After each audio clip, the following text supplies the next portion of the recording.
Pensar em Fazer Arte tem a honra de receber, nos estúdios da TV PUC, um crítico e pesquisador de ópera, um grande nome de importância para a cultura, educação e arte no Brasil, Sérgio Cazói. Gostaria de lembrar ao telespectador que, devido à importância de Sérgio Cazói no cenário artístico nacional, esta entrevista será realizada em 3 partes, sendo esta a primeira. Sérgio, é um prazer tê-lo aqui conosco. Eu agradeço o convite de conversar com você e com teus telespectadores. Muito obrigado. E eu gostaria também de agradecê-lo antecipadamente pela ajuda e contribuição ao projeto, haja vista o uso de toda a sua bibliografia para a confecção da aula inaugural do GEP, Grupo de Estudo e Pesquisa em Interdisciplinaridade, o que é ópera, o que é literatura, o que é cinema. Meus sinceros agradecimentos. Eu diria que eu fico bastante honrado de saber que o meu material está sendo usado por gente séria. E muito, muito usado. Sérgio, vamos começar a conversar? E eu gostaria que você me falasse ao telespectador, quando começou o seu contato com a música, mais especificamente com a arte operística, com a ópera. Bom, veja, eu não teria mais do que 8 ou 9 anos de idade e não sabia que aquilo era ópera, que se tratava de ópera. Como eu tenho 60 anos, quando eu tinha meus 8 ou 9, em casa havia ainda os discos de 78 rotações. E quando eu me portava direitinho, minhas notas iam bem na escola, eu tinha direito, antes da invenção da televisão, de mexer com a rádio vitrola algumas horas da tarde, que era um móvel que ocupava o centro da casa, né?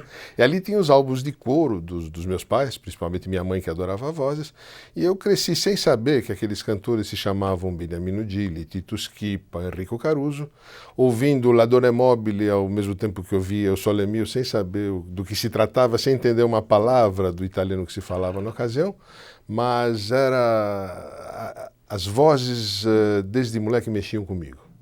E foi através das vozes que eu fui procurar saber o que aquelas vozes estavam fazendo e descobri que elas estavam contando uma história, estavam narrando um tipo de teatro que, na verdade, é a ópera. É uma forma de expressão, de comunicação que se faz através do canto. A ferramenta do cantor, do artista cantor, é a voz. E foi através da voz que eu fiquei apaixonado pela ópera, é um amor que dura há mais de 50 anos e não tem prazo para terminar. Nunca prazo. Nunca prazo. Não acaba. O que levou você a se dedicar ao estudo da ópera, à pesquisa sobre ópera? Bom, a partir do momento que eu comecei a descobrir onde aquelas áreas se colocavam e entender como a ópera funcionava como um todo, ao redor dos meus 20 e poucos anos de idade, eu comecei a comprar discos e depois ir ao teatro. E aí veio uma sede muito grande, que acontece quando você gosta muito de uma coisa, de saber muito mais. E estuda daqui, estuda dali. Nos últimos anos eu deixei definitivamente a engenharia, minha formação é de engenheiro mecânico, e me dediquei só a trabalhar com aquilo que eu gosto. Eu vivo com hobby. Oh, que bom, que bom. Existe coisa mais prazerosa? Não, é gostoso trabalhar com isso. E como nasceu o Ópera em São Paulo, 1952-2005? Você tem um volume aí? Tem, está na minha pasta ali. Ah, sim. Tá. Nas próximas entrevistas nós mostraremos. Tá bom. É um projeto assim, com o passar dos anos, eu fui me tornando muito amigo dos cantores. É uma relação quase que fraternal. E vi que muitas grandes vozes do Brasil não tiveram oportunidade de entrar no estúdio e gravar suas vozes. Então, pelo menos, eu achei que alguém deveria registrar o trabalho deles. Existe um livro importantíssimo chamado Um Século de Ópera, do Paulo Cerqueira, que foi um grande autor e pesquisador. Esse livro termina em 51. Num determinado momento, depois de muitos anos reunindo programas, colecionando material, e com esta grande vontade de preservar a memória dos artistas que por aqui passaram, eu resolvi retomar o trabalho do Cerqueira. Então esse livro começa em 52, porque o livro do Cerqueira vai desde a primeira temporada lírica de São Paulo, em 1873, e vem até 1951 com o fechamento do Teatro Municipal para a Reforma. Eu parto, então, de 52 com uma metodologia um pouco diferente. O livro contempla todas as óperas que foram encenadas ou cantadas em São Paulo com orquestra em quaisquer espaços. Então você vai encontrar ópera em igreja, em shopping center, na casa de pessoas particulares, em estádio de futebol. Tudo isso foi criteriosamente levantado. E o final do livro traz um fichamento de cantor por cantor de tudo que ele fez em São Paulo, né? O que dirime certas dúvidas e faz justiça a muita gente boa que ficou soterrada no pó do passado, né? Dentre as inúmeras óperas que você assistiu, qual foi a que mais o impressionou? Essa é uma pergunta muito difícil. Eu posso responder, falar de algumas das cenas que mais me impressionaram em várias delas? Vale? Pode. Tá. Me lembro de uma lutia de Lammermoor com um soprano chamado Kathleen Costello. Isso foi no final da década de 80, no nosso municipal. Esta moça, grande cantora, eu não sei se você sabia, ela tinha uma perna um tiquinho mais curta do que a outra. Não percebi. A cena da loucura, o âmago da ópera, onde ela canta lá por quase 20 minutos, com todas as coloraturas possíveis, naquela montagem foi feita a partir de uma escada de caracol. Então supunha-se que o quarto do casal ficava no primeiro andar, ela descia para o grande salão por uma escada caracol.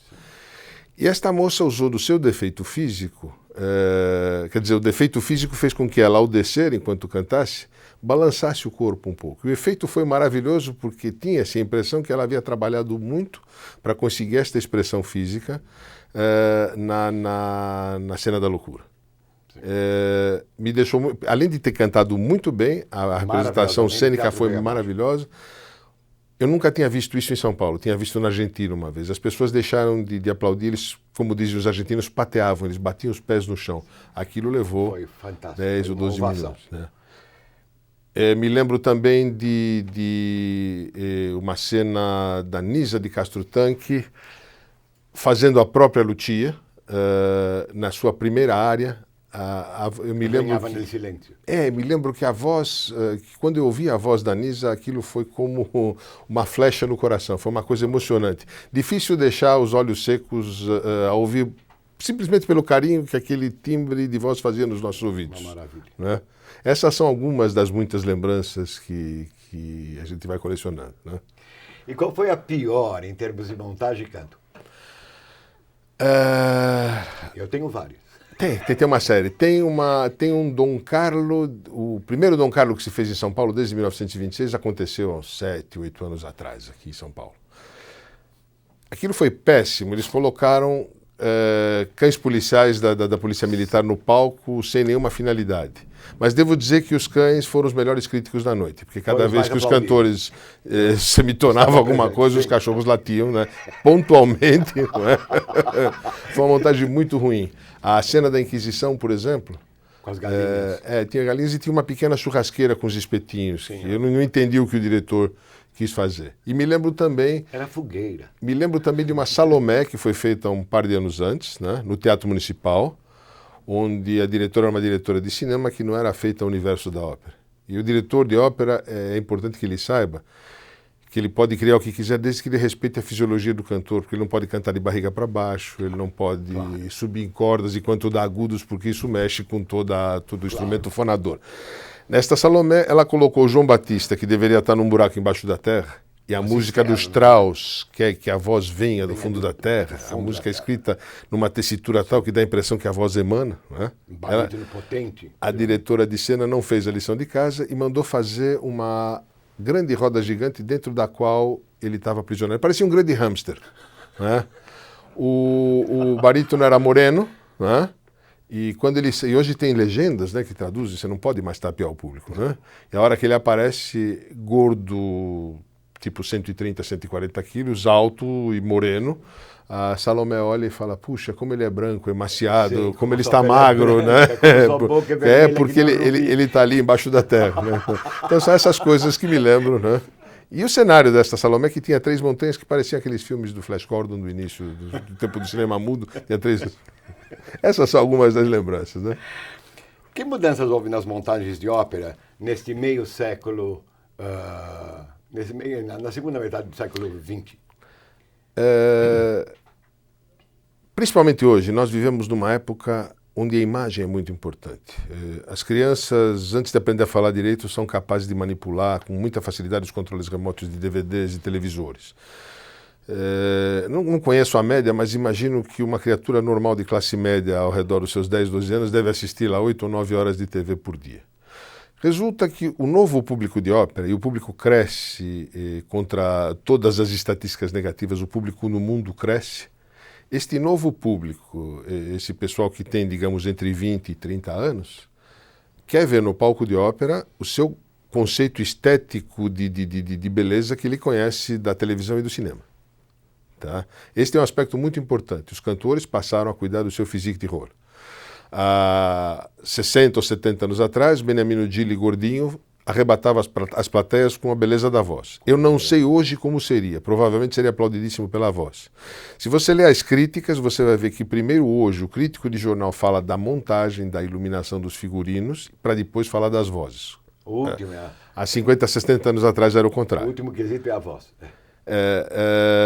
E mesmo a gente, digamos, que ama a voz profundamente, quando vai a uma representação de ópera em que os cantores estão parados, ou o tenor olha para o soprano, deve olhar para o soprano e dizer eu te amo, em vez de dizer isso para o soprano, ele diz isso para o maestro que está ali, o soprano fica aqui, porque ele não quer perder a entrada. E ele olha assim para o maestro. Né? E você tem DVDs que registram isso, né? A gente pode ficar imaginando se existe um caso de amor entre o tenor e o maestro, né? E o soprano fica abandonado. Né?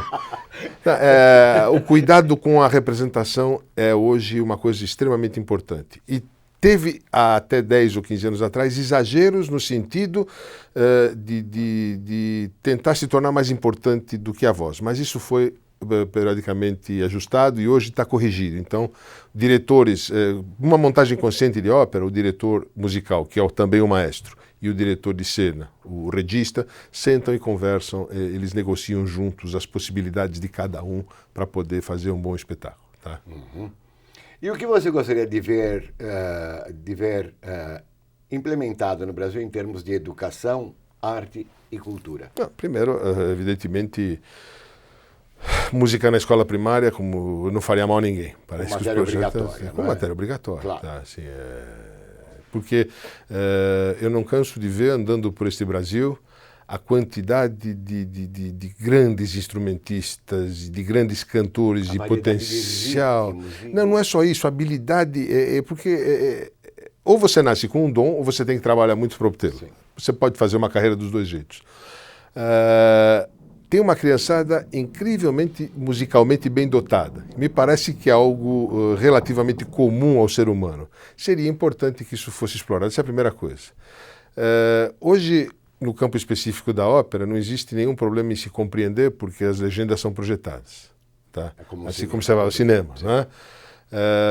Seria necessário ou uma política governamental voltada para esse tipo de espetáculo, que não dá lucro, é um espetáculo que é caro, todos os fatos negativos nós sabemos. Os hospitais públicos também não dão lucro.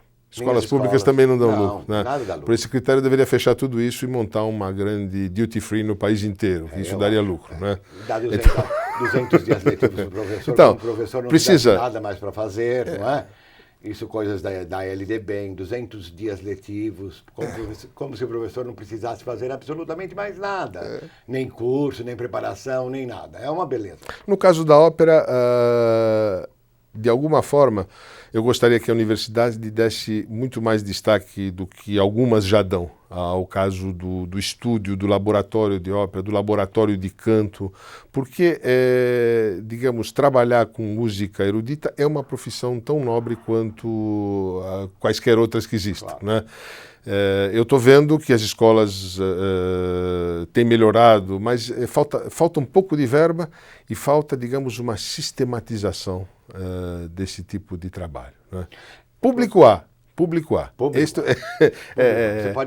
Você nós podemos ter até um ingresso muito caro de R$500, o teatro estará cheio, sempre. Pois é, essa última administração do maestro Jamil Maluf no Teatro Municipal, ele teve uma opção dramática. Ele optou por trazer muito menos gente de fora trabalhar com cantores brasileiros e, com isso, reduzir dramaticamente o preço dos ingressos. Então, você podia ir ao Teatro Municipal até o ano passado, este ano está fechado em reforma, não sei qual será a nova política, mas até o ano passado, você com 30 ou 40 reais podia comprar o ingresso no melhor lugar do Teatro Municipal para assistir uma ópera.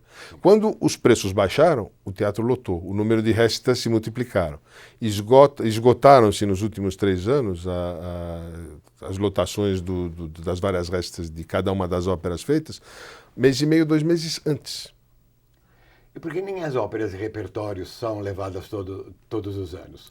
Porque nós precisamos... Qual é a política? É que, na verdade, isso poderá ser feito agora que se inaugurou lá aquela grande central de produção no Canindé, chamado Francesco Giacchieri, em homenagem ao Chico, né? Onde estão armazenadas de forma sistemática todos os cenários e as vestimentas dos figurinos, né? O teatro de repertório é uma grande coisa. É uma coisa que talvez o Teatro São Pedro passe a fazer este ano. Com o teatro de repertório, você não tem aquele grande custo inicial de montar uma ópera. As óperas tipo Tosca, Rigoletto, Bohème, Carmen, Barbeiro de Sevilha, Cavaleiro Rusticana, são óperas que sempre têm público, né?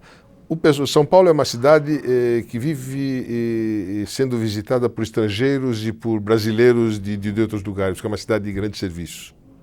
Não é mais uma cidade industrial. Então a população flutuante é muito grande. Todas as pessoas que vêm ao congresso à noite adoram ir ao teatro. Então você pode repetir um Barbeiro de Sevilha feito em março, em novembro. Quando você tem o repertório montado com facilidade dessas óperas voltarem rapidamente ao palco, você pode encenar 4 óperas numa semana. Isso acontece frequentemente nos pequenos teatros da Alemanha, nos pequenos teatros da Áustria. Você anda pelo interior daqueles países. Foi o que a Joan Sutherland fez quando ela voltou para a Austrália. Então você tem aquelas produções e elas voltam ao palco. Qual é a atração? Muda um pouquinho da direção de cena e muda os cantores. Quem gosta do Barbeiro de Sevilha gostaria de ver 3 ou 4 barítonos ao longo do ano na mesma produção para compará-los. Sim. Tá certo? Sim. Né? E, com isto, a bilheteria que se gera permite que eu vá montando a cada ano 1 ou 2 novas produções. Quantas vezes você assiste a cada apresentação? Bom, eu sou um viciado total, eu confesso. Eu assisto, no Teatro Municipal, por exemplo, eu assisto os ensaios na cúpula, assisto o primeiro ensaio italiano, quando eu tenho tempo, antes do pré-geral, que agora virou récita, que não paga os cantores e enche de público, né? Eu assisto um antes para ver as correções. Vou à estreia, que é o último grande ensaio, e se é uma ópera que eu gosto muito, eu vejo mais 2 ou 3 vezes. Se eu não gosto muito, se eu não gostei nem um pouco, eu assisto mais uma, porque é uma questão de dar mais uma chance, né? Normalmente, sempre a primeira e a última apresentação eu vejo para ver como o espetáculo cresce durante a sequência de dias em que ele é apresentado. E há muitas mudanças. Coisas se encaixam, vozes se ajustam e os cantores ficam livres. Basicamente é assim. A primeira resta estreia, tem um monte de coisa que dá errada porque está todo mundo nervoso. Na segunda se ajusta tudo, é maravilhosa. Na terceira, todo mundo chega em cima da hora do teatro porque tudo ajustou. Aí vira uma porcaria, normalmente. Aí eles relaxam de uma vez, né? Aí toma uma chupada do diretor de cena, do diretor musical, e a quarta e a quinta, normalmente são 5, e aqui em São Paulo são 5, são sempre excelentes, né? Então, a primeira é para ver a surpresa, olhar cenários, tudo isso, ver os cantores que estão com as vozes calibradas. E a última para a gente aproveitar para sentir certos detalhezinhos, né, de interpretação, né? Sérgio, com toda a sua experiência, que conselho você daria ao jovem ou à jovem que queira abraçar o mundo da ópera, que queira ser ou cantor ou cantora de ópera? Primeiro, saber que é uma vida solitária.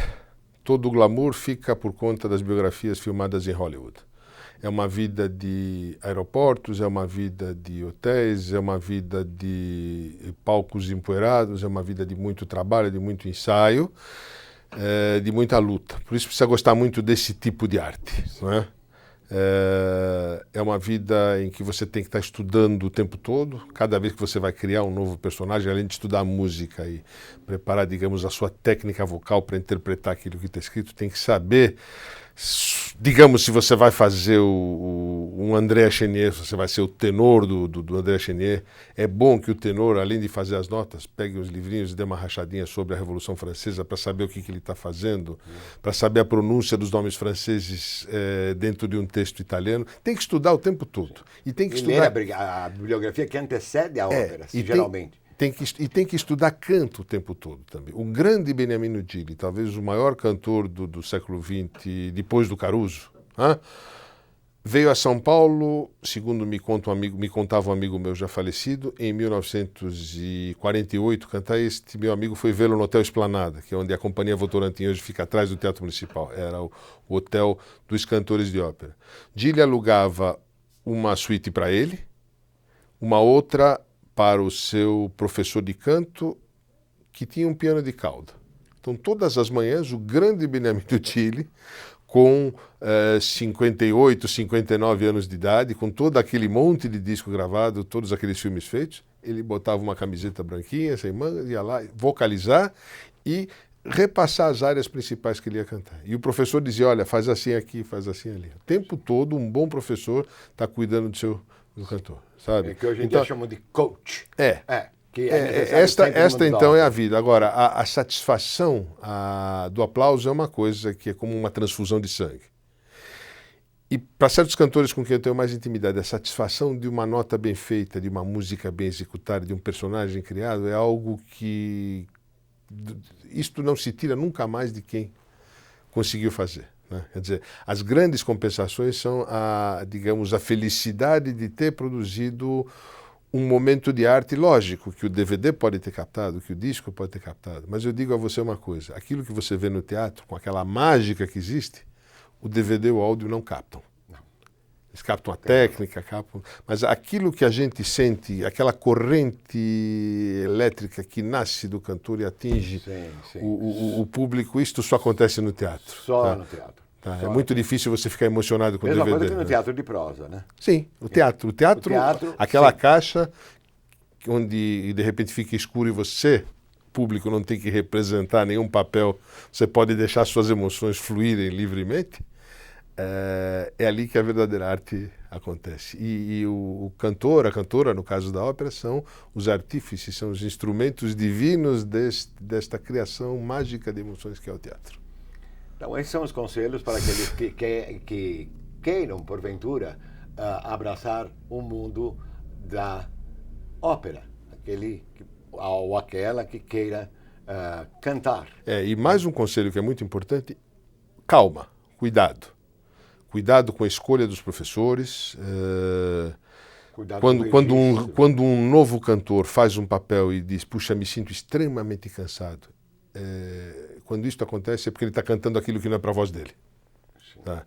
Precisa tomar cuidado com os pseudo-professores de canto que pegam uma menina que é um soprano agudo e dizem, não, eu acho que você é um meio soprano. Então, deformam a voz e deformam o aparelho, que até os 24, 25 anos, o aparelho fonador está em formação ainda, ele pode ser danificado.